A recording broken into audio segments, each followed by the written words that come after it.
Hey there, ladies and gentlemen, boys and girls, ghouls and ghoulettes, and any super mutants watching. Robin on here. This is my 40 plus hidden in plain sight details for the E3 Atom Bomb Fallout 4 gameplay trailer analysis. Yeah, you've probably seen a lot of these, but maybe I've seen one or two things other people haven't mentioned. You never know. Well, first up is the close montage. We see the bulletin board in the background, which we'll see again, but we don't have enough details on it to see what it says. It might be important, it might not. But there's a spacesuit. Leads us to believe there may be another rocket facility, maybe, something like that along the lines. There's a spacesuit in there. There's the dog meat and the fly animation. Now, is that a unique animation that plays between flies that are NPCs in the world and dogmeat, who's an NPC in the world? Creature NPCs, obviously. Or is that just an idle animation when dogmeat's not doing anything? It's probably an idle animation. But, just a little, what is it? But biggest one for me is the gender-specific clothes. There's no more genderless clothes. You're not going to loot a woman wearing park stroller outfit and it's a dress, and then you put it on and it's jeans and a t-shirt. Nope, you want to wear that dress as a man, you can wear that dress as a man. And if you want to wear those high heels, you can wear those high heels. That's a nice little alteration there. Next up in the clothes section is the big guns skill is still there, I'm assuming. Well, maybe not the skill, but you can still wield big guns without power armor. So, you don't have to worry about the power armor later on in the episode. Well, later on in the trailer, being reserved simply for people in power armor. Next, we move on to the player character and dogmeat running along towards the bulletin board. And there's no enemies in the shot, and as you can see, dogmeat is running ahead of the player character. Now that's obviously a gameplay change because followers always used to stay behind you. In Fallout 3, your dogmeat would be behind you all the time. We move on to the Museum of Freedom section, and we see the nice unique new laser musket they've spoken about, and we also get a shot in front of the Museum of Freedom mural. And I believe that was the same mural Bethesda was tweeting sections of and a full bar of, a banner version, on Independence Day for the USA. Nice that it's in the background, nice little detail there, sort of thing Bethesda does. You gotta like it. We get our first evidence of different named enemies. So instead of just Raider, now you got Raider Scum, Raider Boss, Raider Psycho, all the rest of it. So these sort of things that were there in mods and DLCs, but now it's just part of the main game. Also, we get to see how VATS has now got a bullet time-esque version to it. I wonder if that's a Fallout Wanderers edition thing they picked up from the mods. You gotta wonder. Also, whilst targeting the Raider Scum, you'll notice not only will there be a percentage chance to hit each part of the body, but now it will give you the level of the character that you're aiming at, possibly an armor resistance or the level of armor they've got, and possibly an energy resistance figure. I'd assume that's what those three symbols are. That looks like an armor, how much armor that character's got and how much energy resistance that character's got. It's not telling us how much energy damage they've got because he's wielding a pool cue, a pool cue, isn't he? So, yeah, I can't see that one. Yeah, it's got to be that, surely. We'll soon find out, though. Now, the section with the sentry bot. We see one of the NPCs kneeling down to fire, possibly taking cover. We don't know, it's not obvious. It might just be that they've knelt down to fire. We also see improved animations with the sentry bots, and of course, the sentry bot isn't just a sentry bot, it's a siege breaker sentry bot. Again, going into the whole different types of enemies in the same group of enemies. Or varieties of enemies. Next up, we have holding your breath with scoped weapons. Now, I believe that was in Fallout Wanderers edition, but obviously holding your breath has been a feature in lots of first-person shooter games out there. So, yeah, they've improved the combat by the looks of things as well as the RPG elements. Yeah, holding your breath. Right there, dead obvious. How many people noticed it? Next up, we've got the melee attack with a weapon in your hand, which does look like there is a suggestion there's going to be alternative attack buttons involved. And we later on see a grenade being thrown, so is that going to be 3 different attack buttons? Or can you know, how's that going to work? Previous games, you wouldn't have been able to hit him without deselecting the gun from your inventory first. But as we see, he can sideswipe him with the pistol still in hand. The super mutant behemoth, however you want to say it, and the Myalert Queen, you know, clearly putting in the element of there are some more bigger, badder boss type enemies wandering the wasteland. Moving on to the synthetics, the Synth Assaulter. As you can see, he survives a headshot to the face. Clearly, because that's where the face is, on your head. But the Terminator style removal of the epidermal layers of his face, the plastic or the fake skin, whatever it is, comes off, and you can see the mechanical components underneath. That leads me to believe that these are going to be quite hard to damn kill. But I do like the whole Terminator style, like taking them apart piece by piece. But we see a lot of that in this trailer, if you keep watching. Then there's a quick shot of Dogmeat tackling the weird mutated creature that's from the river. I don't know, feral ghoul that lives in water, maybe, I assume. But another unique animation. Dogmeat doesn't just jump at them as an attack all the time now. He takes him by the leg, trips him to the floor, starts to grip hold of him. Some improved animations and variety of attack there for Dogmeat. Then we get the Raider Veteran wearing power armor. Again, another variety of enemy and variety of armor. We also see the Execute Critical manually in the trailer for the first time, I think. I've not been paying attention. I'm joking. And yeah, as we see, the Raider with power armor. You probably can't tell with this shot, but it might come apart. Next, we get to the Raider Psycho. There's quite a lot going on in this little shot. First, is that power armor the Raider Psycho's wearing, a unique version of it. So the layered armor system is for the NPCs as well, because in a minute when you fire the shotgun, you will see part of the armor come apart and the mechanics underneath being shown, like the synthetic earlier on. Or is it a large thin synthetic that's also a Raider? Interesting. It's hard to tell with the helmet on. Also, you'll see in the top right of the picture, it looks like that might be the new HUD element for showing you when you're crippled in your legs and your arms. Interesting. Or it might just say that you're low on health. We'll soon see. I'll have to find out in November. Then we have the first generation looking, the East Coast looking super mutants. Now, are they the East Coast super mutants, or have they just altered the appearance of the West Coast super mutants? No, I'm getting them wrong way around. The West Coast super mutants are the first generation, aren't they? Honestly. I should take that again, really, but never mind. You all know what I meant. Wink, wink, nudge, nudge. Possibly another strain of super mutants. You never know with Bethesda. You never know. Then we move on to the grenade key and improved third-person shooting. Also, just to the left in this shot, you see a super mutant who appears not to be attacking you. Possible ally? Follower, maybe? Of course, once the grenade goes off, we see environmental damage to the building. Parts flying off. Now, will this just be temporary and it will grow back once you've left the area and returned? Or will it remember and stay that way?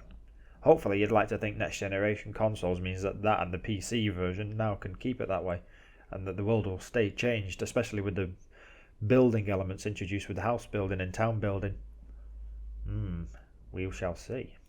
The Rad Scorpions now having the ability, as well as other creatures, because we've seen the mole rats do it in the other trailer, to burrow into the ground and then come back up from the ground to try and ambush you from a different direction. That's especially with the scarier creatures, that's going to be quite interesting. Play it late at night, dark, probably take you by surprise. See how many of you cry manly tears. I probably will myself. We move on to the synthetic Strider, or the Thin Strider. And it appears that this, again, has another Terminator effect. It's hard to tell in the shot, but there may be parts of the arm layer comes off and it just carries on fighting you. It may. Will Miles Dyson find it and create another Terminator? That is the question. Now, the power armor. This is a really interesting one. I'm going to call that thing you insert a core on your CY later. And as we see, it's like a wearable vehicle now. So are they going to introduce an element of GTA? Is it going to be like a worn vehicle? You can jump out of the power armor at any time, park it on the corner, run around, come back to it, jump in it like it's a car, Grand Theft Auto style. That'd be interesting. Or can you just leave it on all the time if you want to?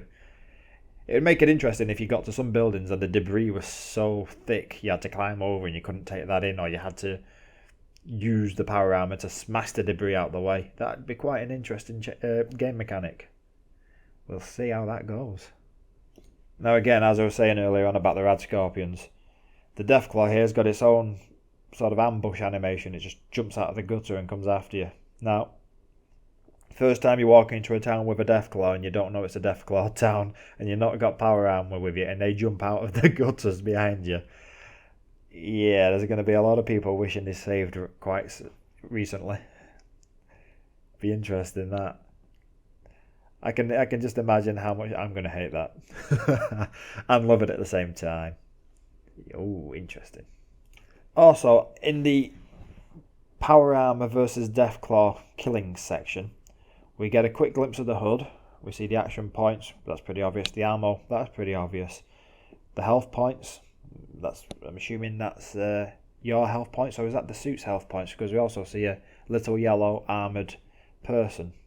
And I'm guessing that's an element of VATS and locational damage for your armour as well now.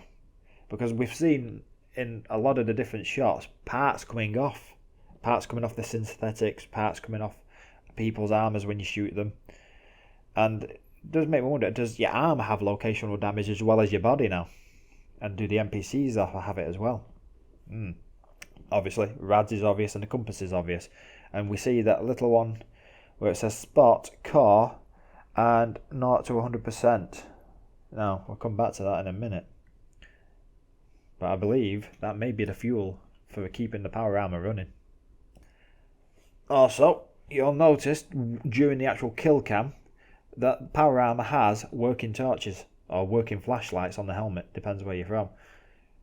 Now, if they've put flashlights on the power armor, surely that means that you can get them for your guns, pick up handheld ones. Be interesting game mechanic. Will you find a torch, flashlight, decide, I've got to go somewhere, but the only way to get there is through the sewers or the metro. It's dead dark down there. You've got a torch, you've got a flashlight. You know where I'm going with this. Also, in the kill cam animation, we see the barrel of the minigun glowing.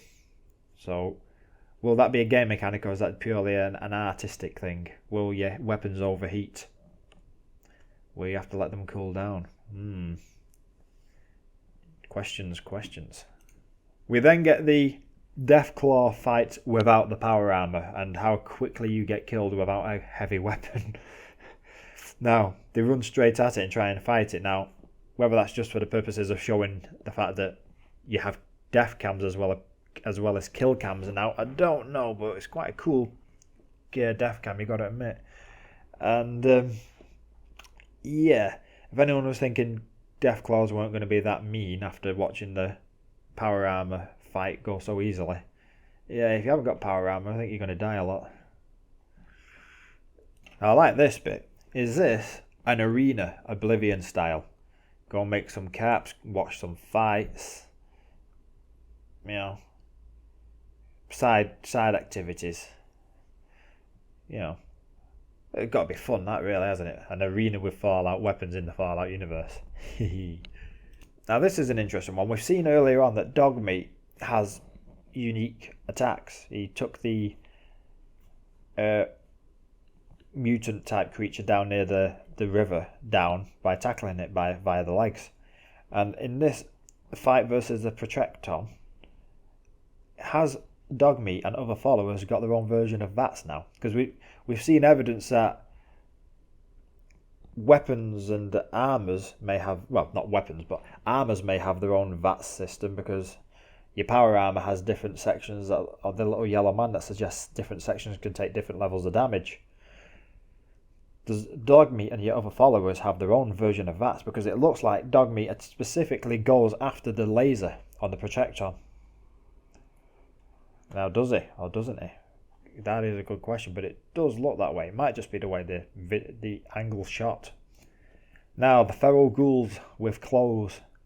That's is that a gameplay mechanic, or is it just for an artistic sake of like, why were they naked all the time? You know, feral ghouls with clothes.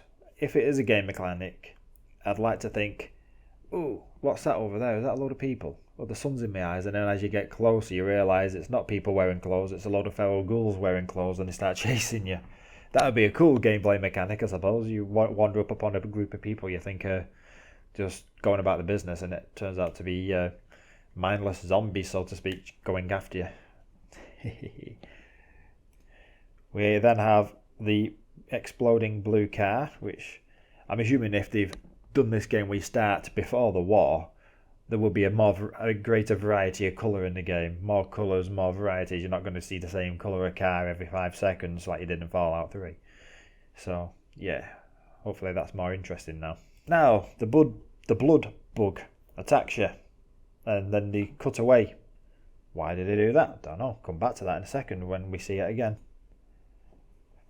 Possibly because we see the player character push the blood bug off. Does that mean that certain attacks or certain creatures will grab hold of you, and their attack won't just be to hit you, it will be to grab hold of you, and you have to physically remove them yourself by pressing a button or reacting to them? That'd be interesting, you know. What if a Miler grabs hold of you with its claws? What do you have to do? Chop its hand off? I mean, probably not, but at least just push them off. It's a nice little interesting concept. Is that a game mechanic? Or is that just an animation? It attacks you and you do that automatically, or do you have to put the input in? We shall see for that as well. The falling super mutant who just sort of falls forward comically. Is that in there simply to show off improved death physics?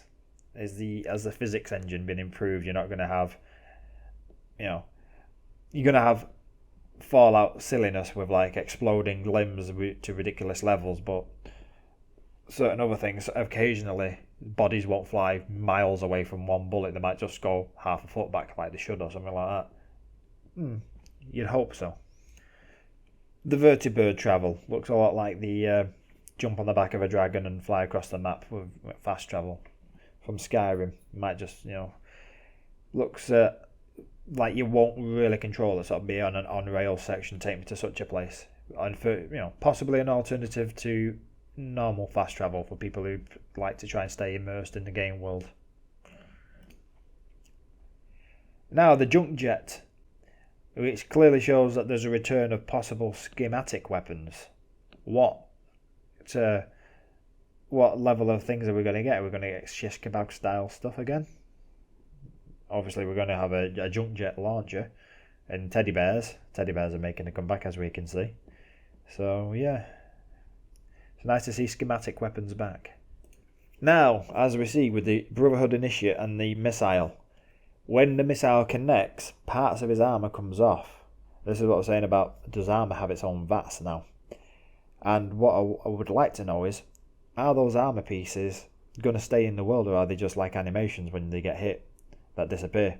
Because if they stay in the world, are these what you salvage off the floor yourself to fix your own power armour that's in that garage? Do you go around and, a Brotherhood Initiate or a Raider who's got power armour attacks you, you kill him, and then you salvage what bits of armour you can and takes it back to your garage and put it onto your power armour? And does that mean that your own power armour, once you've completed it, isn't just a tank that can't be destroyed? You're going to have to continually maintain it by collecting parts. Now we get the Iron Man style segment where the power armour, you've got the backpack and you jump off. Now, as you can see, I'm going to assume you can't use the backpack too much, because one, it uses your action points, and two, your core HUD element, the red bar comes down a lot. is that how much fuel you've got left in that car that you shoved into the power armor in order to open it earlier on in the trailer. And do you have to go around finding these cars, or do you have to keep letting that car regenerate the amount of energy that's in it? Interesting. Just leads me to the conclusion that that car is more important than we've been led to believe. It's not just a cool animation for turning your power armor on and getting inside. The exploding airship that says Pride When. Now, just to the left of the P at some point in the video, you should have just enough of a glimpse to see what looks like a Brotherhood symbol. So, why their airships blowing up? What have you done? Well, it's an RPG, so clearly you must be able to be on their side and against them if you want to be. It would be wrong if you couldn't. And coming up to the end, we have the Brotherhood Initiate in the Vertibird, and he's not wearing power armor. So again, you will see varieties of enemies within the same group of enemies. And if you're an enemy of the Brotherhood, you're not always going to see Brotherhood wearing power armor. And lastly, we get to the space laser, or the space-based laser type thing, or possibly even a nuke that gets delivered via a beam of light. And that is my ramblings on what I think I can see. Lots of interesting little improvements to the gameplay elements of the game. Weapons that glow, armor that looks like it comes apart when you shoot at it, enemies like the synthetics that take a lot of damage Terminator style and keep going, death cams for your player when you get caught by things, improved kill cams, and the power armor as a possible vehicle and not just clothes anymore. A vehicle you get into, you've got to put fuel in, you've got to maintain by collecting parts for. Yeah, the power armor system is what I'm probably looking forward to the most. So let me end up by saying thanks for listening to my ramblings. I'm sure you've seen other people dissect this trailer themselves, and they may have come up with good reasons, and they may have better knowledge about it than I do. I'm going based off what I know from the previous games, what I've seen from the trailers, what I've read, and I've not been able to keep on top of it as much as other people would who do this for a living. So, if you've enjoyed my ramblings, please sub, like, send me comments saying you suck, you didn't notice this obvious thing right in front of your face, you've just told me tons of stuff that I already knew, I'm game. Come on, guys and dolls and ghouls and ghoulettes. So until I see you next time, people, sub, enjoy, like, and if you want to, go and laugh at my attempts at Let's Plays. I'll see you next time. Bye bye.